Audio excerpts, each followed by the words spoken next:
We are live. Boom, boom, boom, boom. No, no, no, no, no, no, no, no, no, no. I don't know. We like to move it, move it. We like to our own move entry. it. We're on uno, dos, tres, cuatro. Four. Quattro or quattra? Quattro. Quattra? Depends where you're from. Hi. Hi. We need our own entry music. So, but I think I personally enjoy our theme song that we just make up. Today we're going to talk about boundaries. We are, absolutely. Boundaries. How to set them. It's not an easy thing. How to enforce them. It's even more difficult. Are you all right there?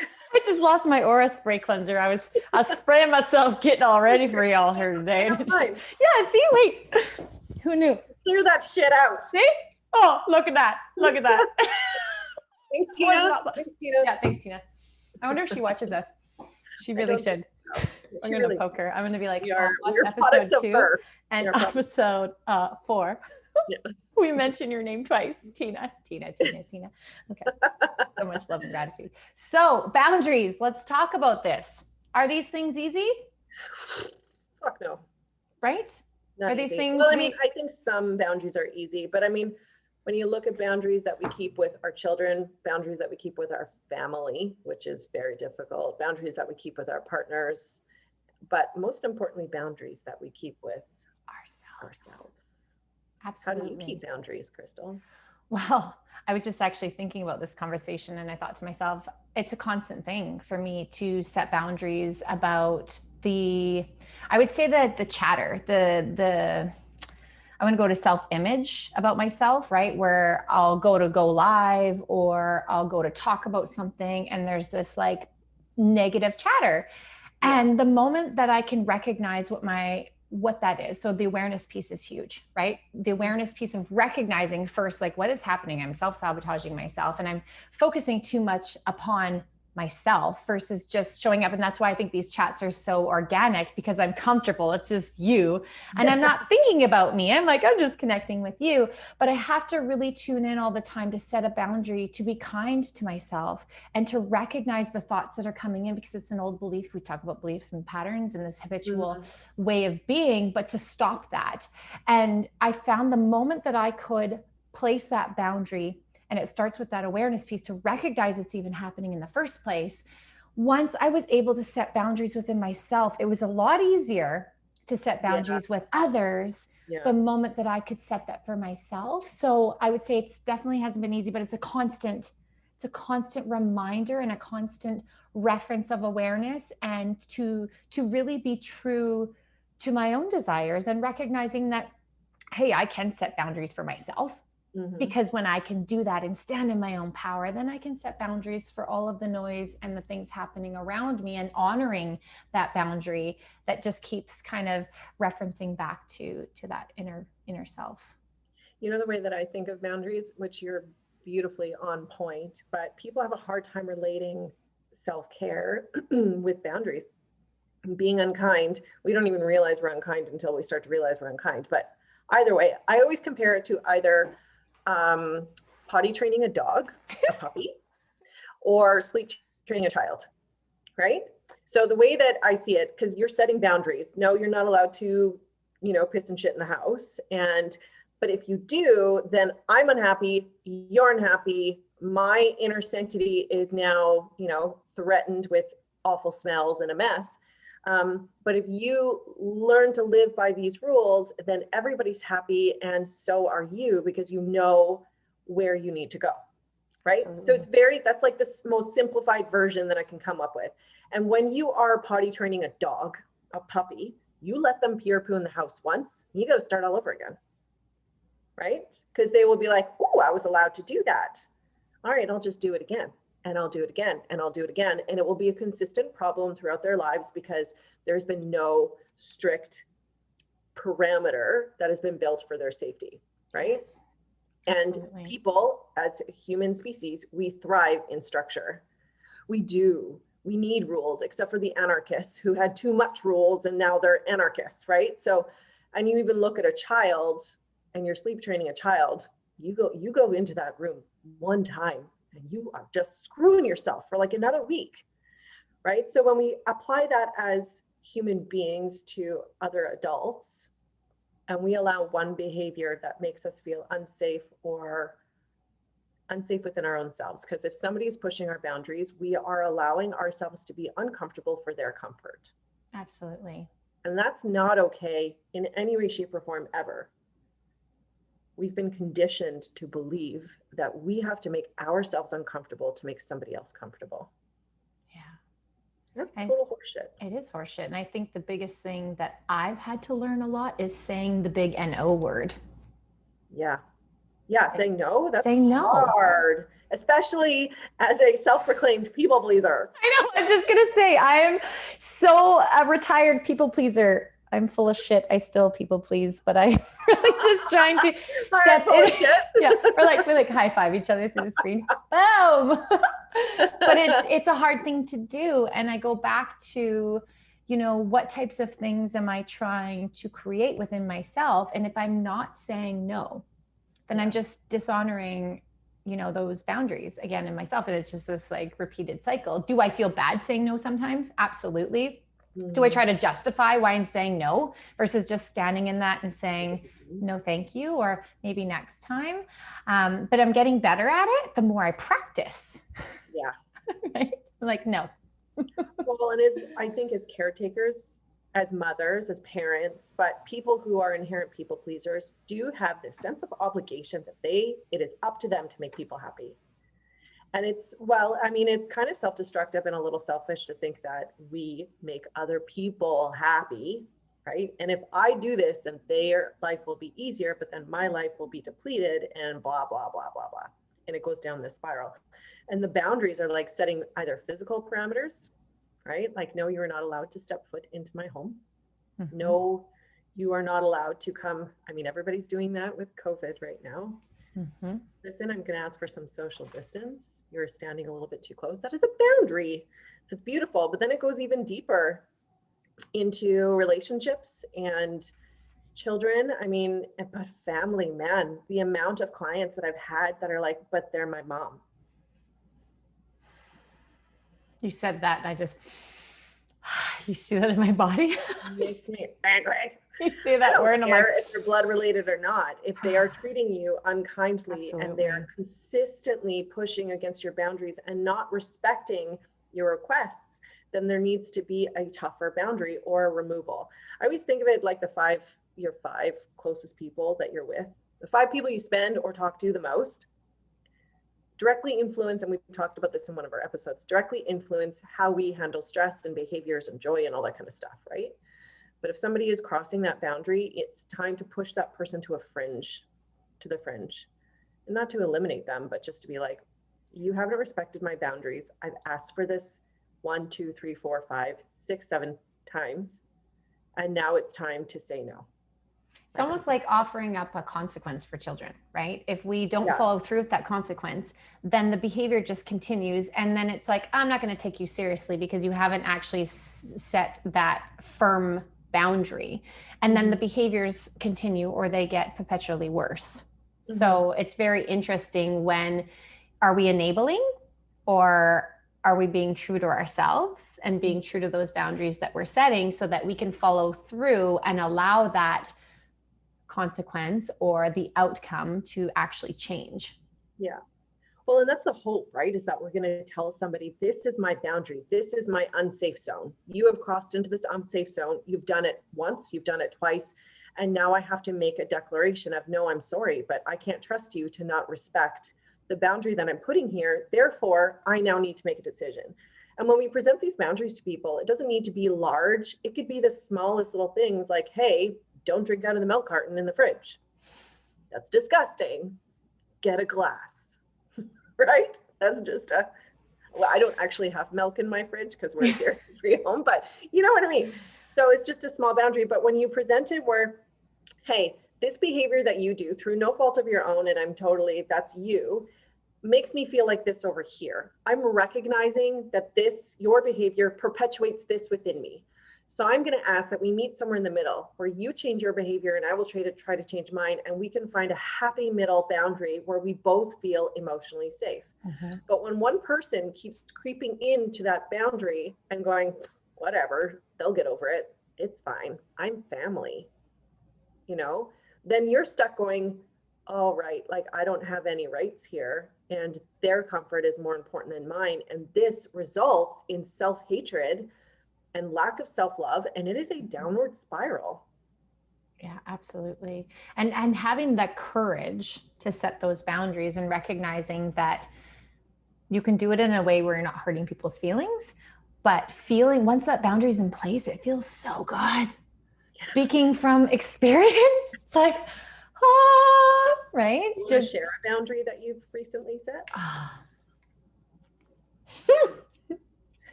A recent one that you set a while ago, maybe, or absolutely. I would say a one that I've said a while ago, and what I briefly talked about is just the way I speak about myself in my own head. That's been a big shift for me. And the moment that I realized that it wasn't about me, I was thinking too much about me, how I'm showing up, you know, how I'm speaking, if I'm speaking the right words or whatever, I had this self-sabotaging negative belief system in my own mind. It was like my inner voice. Over here is the inspiring piece. Over here is like, but remember, right, based on the failures. So I had to set a boundary for myself, set that limit through awareness to say, these thoughts are going to come in and move out, because that's just what happens. We have quadrillion, however, you know, the stats on how many thoughts come into our mind, right? It's a lot. 1,000 a day. Right. So when it comes in now, I see it. I actually visualize it, crumpling it up. I acknowledge it, but then I just toss it away and say next. And I just bring it in with a more positive belief. And I have set the boundary to recognize those thoughts. Yeah. And I giggle about it because it's a constant every single day thing. But I've put up this, it's like a ninja. Right? Like, I see you. Okay. I've acknowledged you and out of there.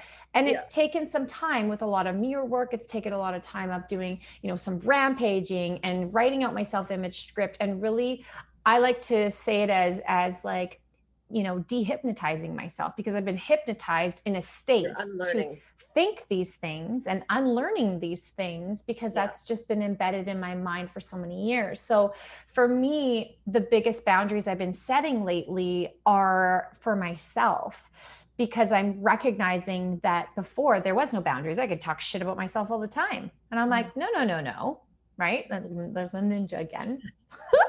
You know what I'm seeing? That, you know, that phone game, the Fruit Ninja, where you're like wasting all the fruit that my kids. The sloppy chopper. No. Yeah, the sloppy chopper.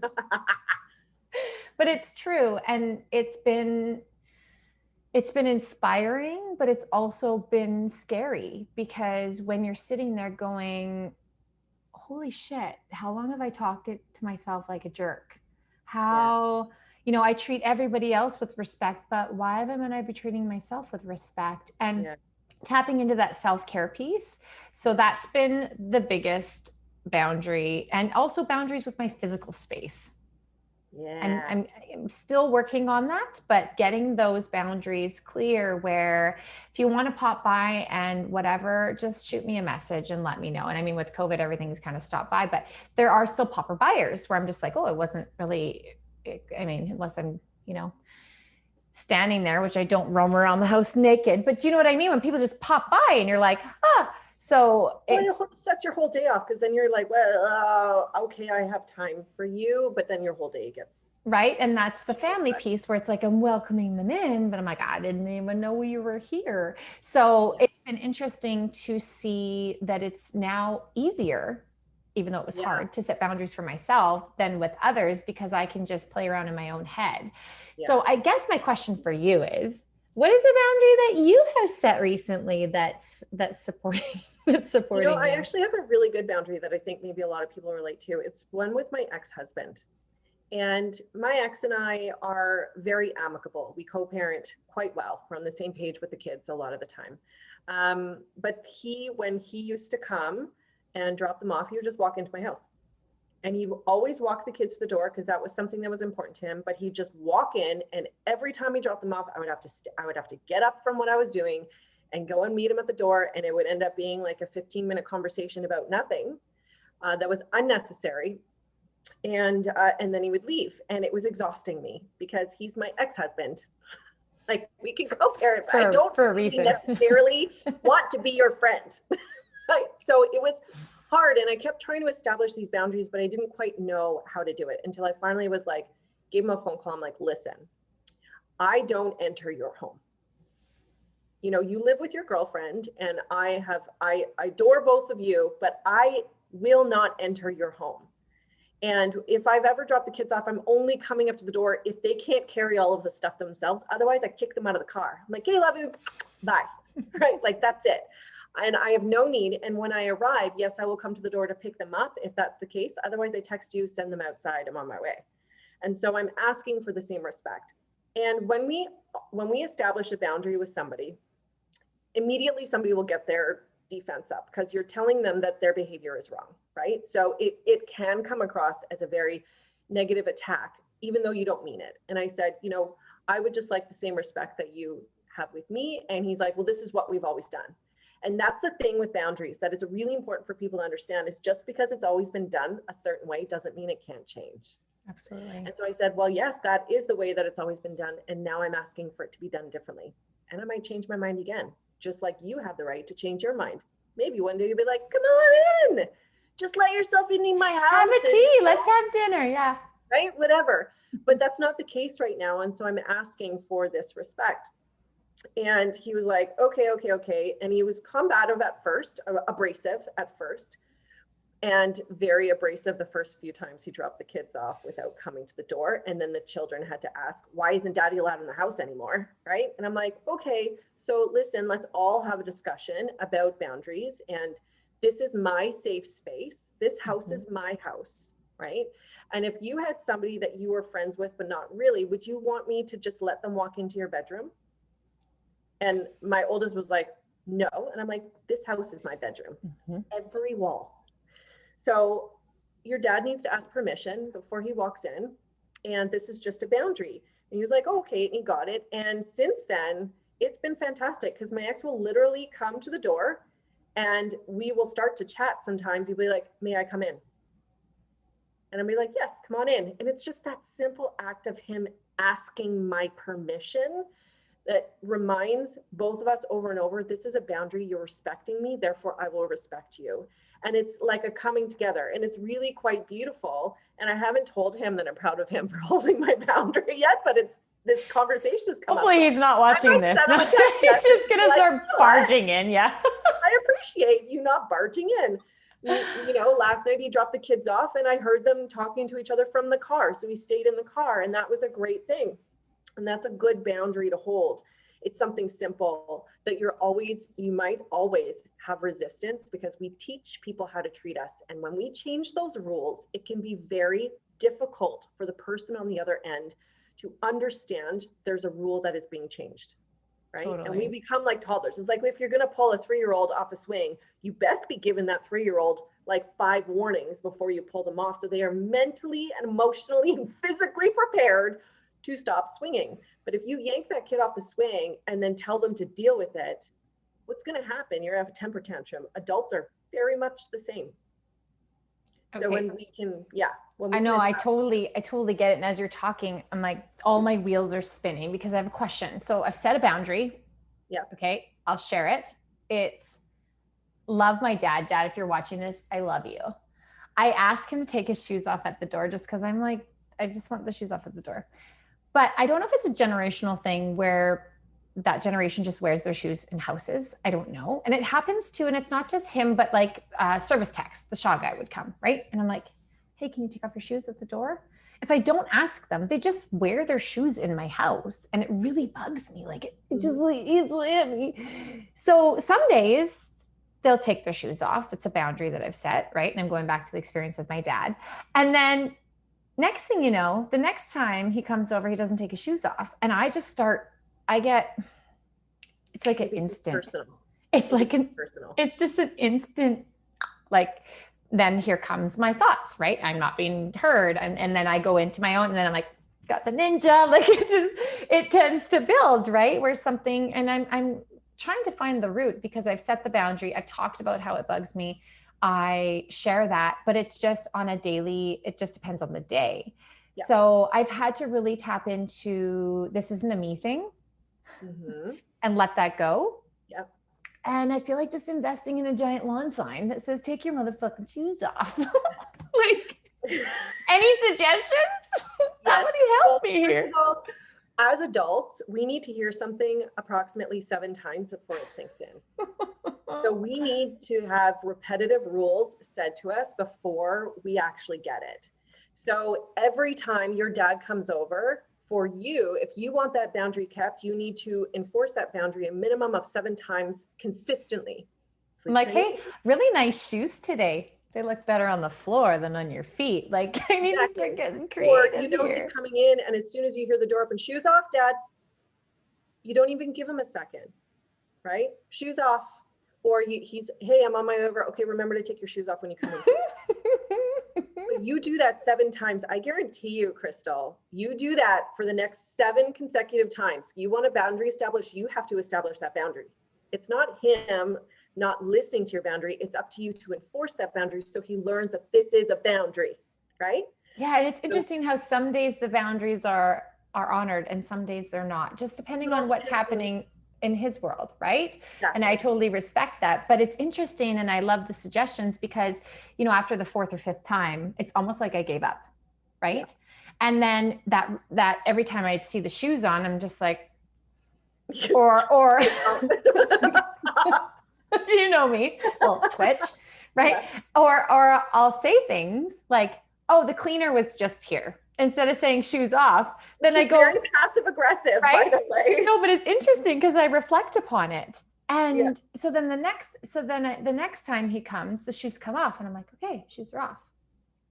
So I love the idea of just the constant reminder, like, hey, Dad, shoes off. And I get it. They're big shoes. Who wants to unlace those and lace them back up? But it's interesting when you set a boundary, it's that consistency of having to keep it in place, even though I'm honoring that with me, but it's uncomfortable to do with others. So I'm going to take that and put it into my to-do list and just have that reminder, because it's interesting. I tend to, right? And I'm like, how am I gonna lose one? But it's just like, that just gets me going. And it's a sense of the story I can start telling myself. It's not the true story, right? Like, things in my mind would be, oh, I'm not being heard, or disrespected. And it's not that he's trying to even do that, but it's so many years of programming, just unconsciously doing it. So he's unconsciously doing it. And here's the thing, like, it doesn't need to be 7 times. I mean, it's your dad and it's shoes, so it's different. But if somebody was treating you wrong, right? And there's like, this is my hard line, and I will not tolerate you speaking to me this way, or whatever. You set the tone. If this is done again, this is the action I'm going to take. If this is done again, this is the action I'm going to take. And you establish that boundary with yourself. And that has to do a lot with toxic behavior, with family, with extended family, with friends, or even that boundary. When I'm with my friend, I love them dearly, but I come away from that conversation second guessing myself, over analyzing what I said. Therefore, this friendship and this type of conversation is perpetuating self-harm. And I need to now put a boundary down and not spend as much time with this person for my own emotional safety, even though there's nothing wrong with this person. Beautiful. You don't have to tell them, you make me feel this way. It's you going, okay, this is not something that I can put myself through for the time being. And maybe I can later and be a little bit more emotionally strong. But understanding your level of emotional safety, and that's what boundaries have to do with, right? Everything comes back to emotional safety. So whether you decide 1 time is 1 time too many, or something like shoes, where it's like, it is a for you, but it's not a deal breaker. It's not, you're not going to tell your father, you are never allowed over in this house again because you won't take off your shoes. It's okay. Now what can I do to troubleshoot this boundary? I just follow him around with a mop. I'm sure he'll get the point. Is that passive aggressive? I think it is. A little bit. Just a image and passive Let's aggressive. just see if he watches these chats, right? He'll call me up and be like, I promise you I will never wear my shoes in your house again. He's like, you got the ninja, the twitch, like I get it, you know? Yeah, yeah. Oh, that's But when beautiful. we Thank establish you. those boundaries with ourselves, with our friends, with our partners, with our family, with our dogs, with our children, like it's really important that we understand this is a line. What do I need to do to make it established? And adults do need to see and hear things 7 times for things to sink in. Yes. 7 times. Well, even children, like I'm reflecting on the children in the center, right? Yeah. And different educators that have come in have different boundaries, right? Some let them stand on chairs, some let them bounce off the walls, certain things. So then coming back and recognizing and sharing that these are teacher Crystal's, you know, guidelines, and these are so and so's guidelines. They're totally different. Yeah. And getting them back on track. It's like retraining anything, right? Well, yeah. I know that as a co-parent, they have very different rules over there than I have here. Great example. The houses are different. I mean, fundamentally, we parent the same way. Fundamentally, we've always been on par with that, even through the grossness of a divorce. But their house is very different than my house. And the kids know that. You can do this over at dad, you cannot do this at mom's. And that's a beautiful way for kids to understand how to go with the flow. And it's a good learning lesson for them to be able to move through for their own well-being and having conversations about boundaries, right? I mean, my 12-year-old still to this day will leave his backpack on the floor. And my God, every single day, he's been in school for how many years? And he still throws a shit in the middle of the hallway. And it's like pick up your stuff, please. Unpack your backpack. He's like, I'm home. Yeah. It's just not a priority for him. So if I am constantly, and I know that if I start like every day for a week, be like, what are you doing? What do you need to do as soon as we get home? He's on par.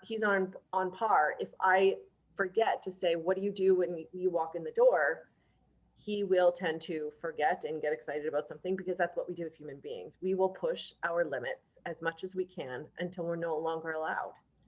And we do that with ourselves, with our own self-talk too. It's also how we learn, right? We got to go right there to that line, just to step over and tickle the other side to come back and go. I hated that from my mom when I was a kid. I give you an inch and you take a mile. And I was like, I'm a child. I'm supposed to take a mile. But understanding it's also developmentally appropriate, right? So when we're hard on ourselves and we're saying, you know, I've told you this and it's not resonating and it's a boundary and this and that, like you say, it has to be repeated, but it's also a testing. It's like, well, how far can I go where they learn from that ledge? So I love talking boundaries, girlfriend. Oh man, especially when my 6-year-old started to laugh when I was disciplining him.